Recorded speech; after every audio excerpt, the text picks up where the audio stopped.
Buenos días, bienvenidas y bienvenidos al tercer día del coloquio sobre crítica.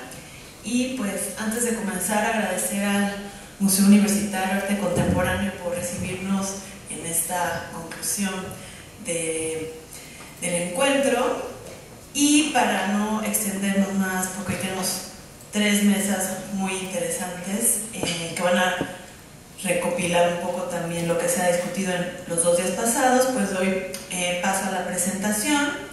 Y hoy vamos a iniciar con Fernando Ibarra Chávez, de la Facultad de Filosofía y Letras de aquí de la UNAM, con la ponencia La función normativa de la crítica de arte posrevolucionaria en México.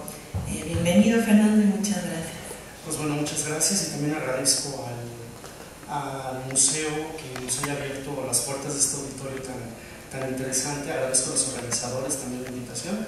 Y bueno, empezamos con la ponencia.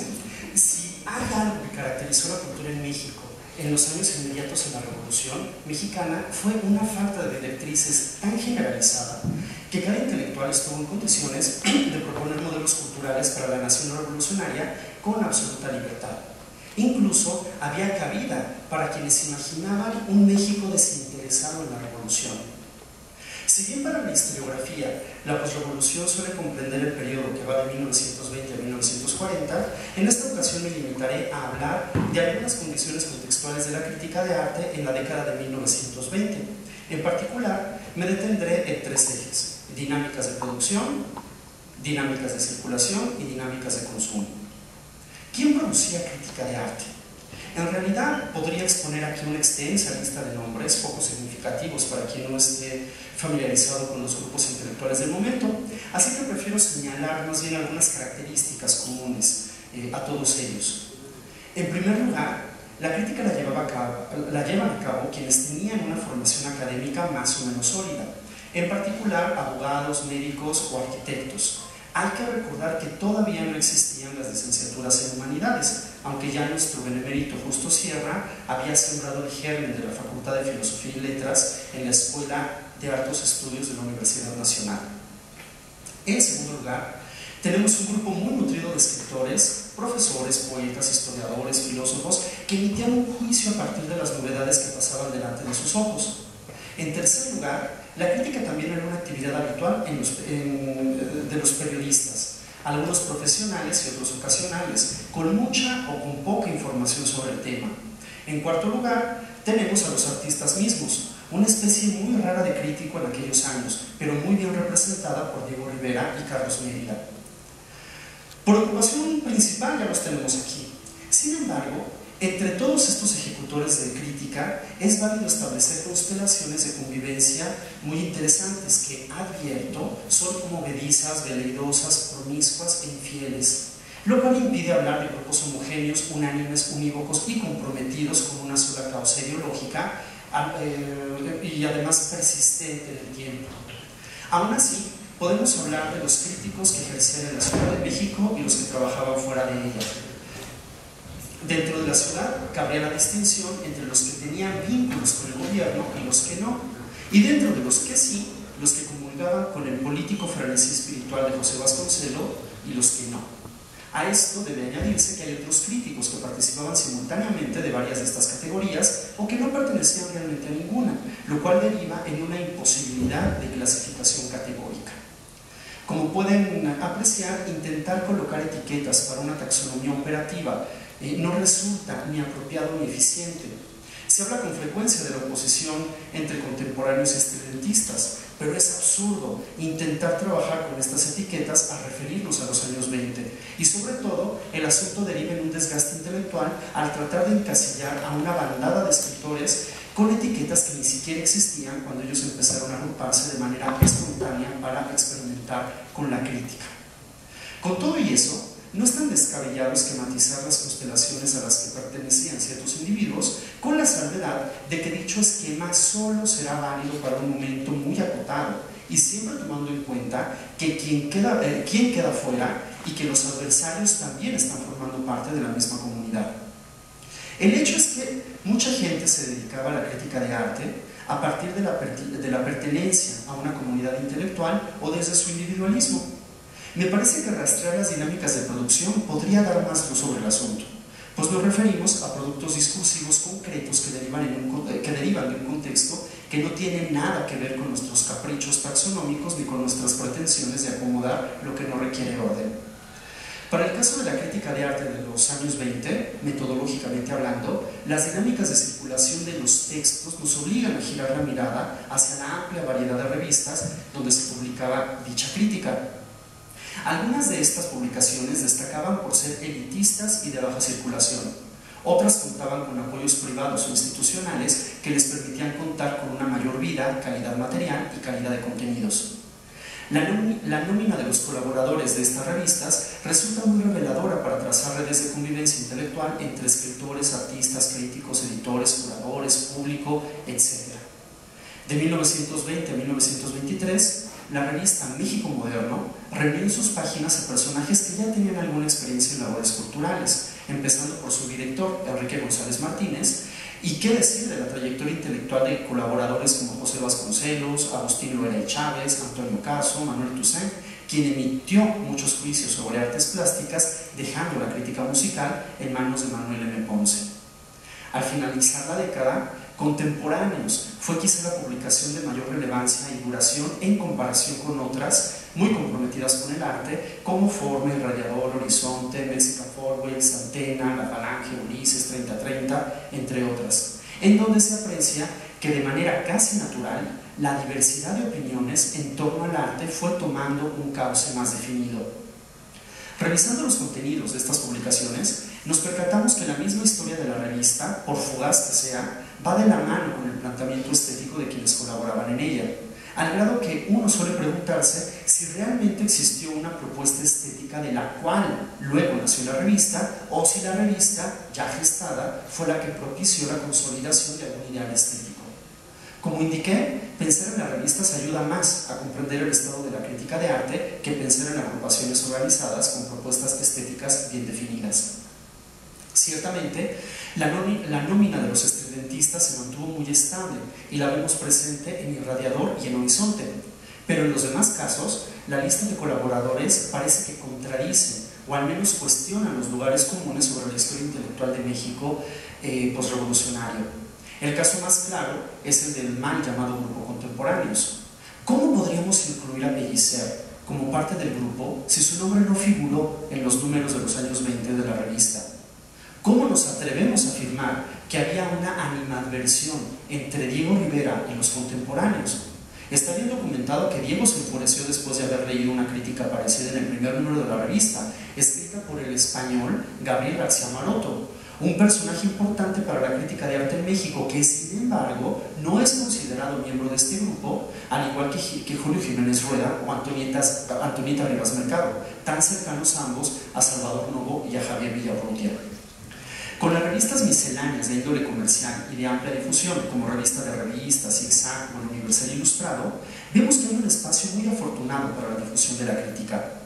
Aquí resulta todavía más complicado afirmar que habría una declaración de principios estéticos desde la fundación de las publicaciones. De hecho, el gran atractivo de ellas es justamente su gran maleabilidad y su apertura para divulgar hechos relacionados con el arte, hechos de cualquier índole. Otro de sus puntos de interés es que en ellas participaban los mismos individuos que publicaban en los dispositivos de difusión con un proyecto editorial bien definido, sus propósitos. Otra ventaja de las revistas de amplia difusión era la posibilidad de reproducir libremente textos críticos tomados de publicaciones de menor circulación, nacional o extranjera, sin enfrentarse al problema de los derechos de autor. Dentro de la libertad imperante en los años 20, también se abrió paso a la experimentación artística, sobre todo a los productos nacidos fuera de la antigua Academia de San Carlos. Siendo así, si las revistas comerciales tenían la finalidad de comunicar acerca de las novedades del momento, revisar sus páginas nos ofrece irremediablemente un recorrido muy pormenorizado del desarrollo de las artes plásticas en nuestro país durante esta década, así como un robusto manojo de crítica relacionada con ella. En cuanto a las dinámicas de consumo, nos interesaría saber quién era el público hipotético para la crítica. La respuesta se vincula con la naturaleza misma de las revistas. Había crítica dirigida a lectores cultos y comentarios sobre el arte del momento pensados para un público neófito en la materia. En el caso de las revistas de amplia difusión, el público sería cualquiera que tuviera alguno de sus fascículos en las manos. Algunos de estos lectores participaban como espectadores pasivos, pero otros tomaron la palabra para suscribirse a las convicciones estéticas de algún grupo o para rebatirlas. Así ocurrió con el método de dibujo de Adolfo Resmogar, que pretendía instruir a los niños para que de manera natural y espontánea aprendieran a pintar como mexicanos.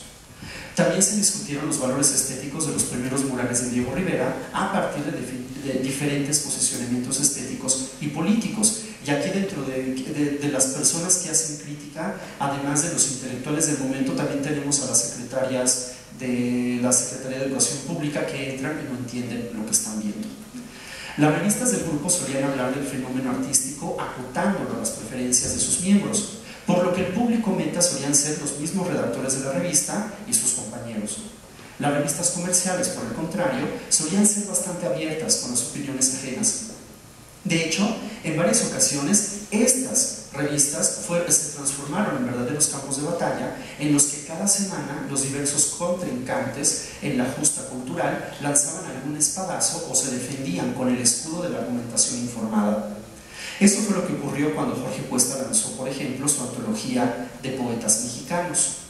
Y si ustedes ven que estoy pasando un poco de la literatura a las artes plásticas, se debe a que las preocupaciones de los intelectuales de la década de los años 20 se caracterizan por tener una índole estética más bien amplia, ¿no? Por eso encontramos una correlación tan coherente entre las valoraciones y el ejercicio literario o la crítica en general.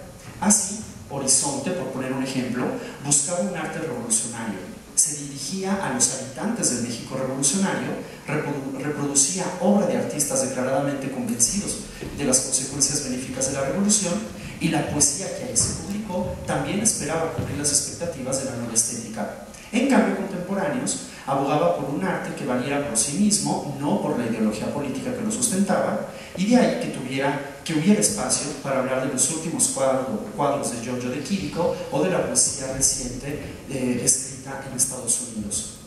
A partir de estas dos tendencias generales, la crítica de arte debía conducir al pueblo hacia los senderos de la revolución o debía instruir a los lectores para poder apreciar los valores estéticos del arte nuevo, independientemente de su origen y de sus motivaciones. Es decir, o se apoyaba la idea del arte por el arte, o la certeza de los beneficios del arte revolucionario. ¿Y dónde quedan entonces los valores propios del trabajo artístico y de la técnica, pues, artística, ¿no? De ellos se habla poco realmente, pero siguen tomándose en cuenta sobre todo en lo referente a las artes aplicadas, específicamente cuando hablamos de ilustradores de revistas comerciales, donde lo importante sí era la ejecución, no la ideología de fondo. No olvidemos que también estamos en los años de las escuelas de pintura de aire libre, donde, como gesto político, los artistas instruidos introdujeron a los niños dentro del mundo del arte.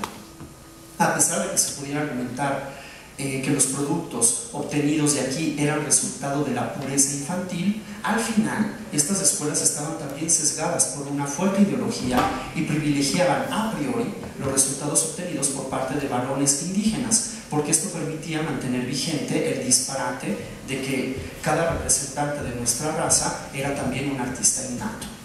Así, a las dos tendencias anteriores podríamos añadir otra. Si eres niño, si eres indígena, eres inmune a la crítica, porque en tus trazos demuestras la superioridad de nuestra raza. El problema aquí es que los que fueron niños en 1920 pues dejaron de serlo en 1930, por lo que basar el valor artístico de una obra en la edad del ejecutante pues definitivamente no tiene futuro. Tomando en cuenta estas dos macro tendencias, bueno, tres, ¿no? Como lo de los niños, lo que al principio fueron críticas muy entusiastas acerca de la labor de los jóvenes pintores, poco a poco se fue transformando en una crítica donde el valor estético dependía de la afiliación a un valor ideológico. Simplificando, si la obra de arte en cuestión no es revolucionaria, es mala. O la contraparte, si la obra no tiene intereses políticos, es buena. Y bajo estos presupuestos, conforme avanzó la década, las revistas abandonan la sorpresa para persuadir con argumentos o con prepotencia acerca de lo que debería ser el arte para la nueva nación.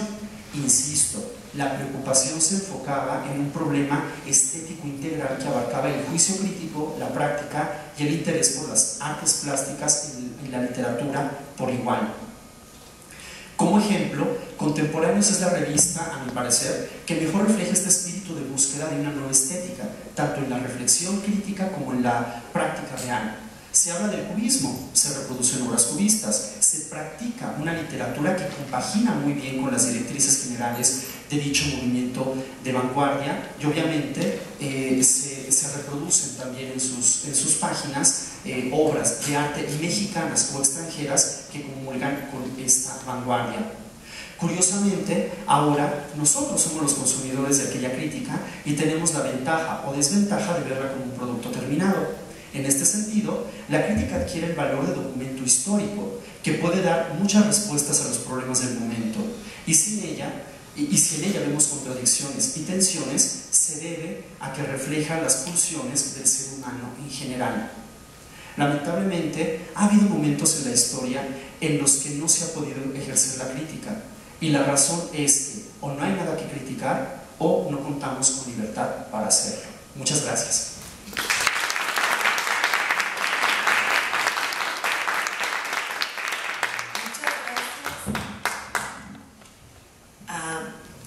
Fernando, por esa apertura, ¿no?, al análisis de la crítica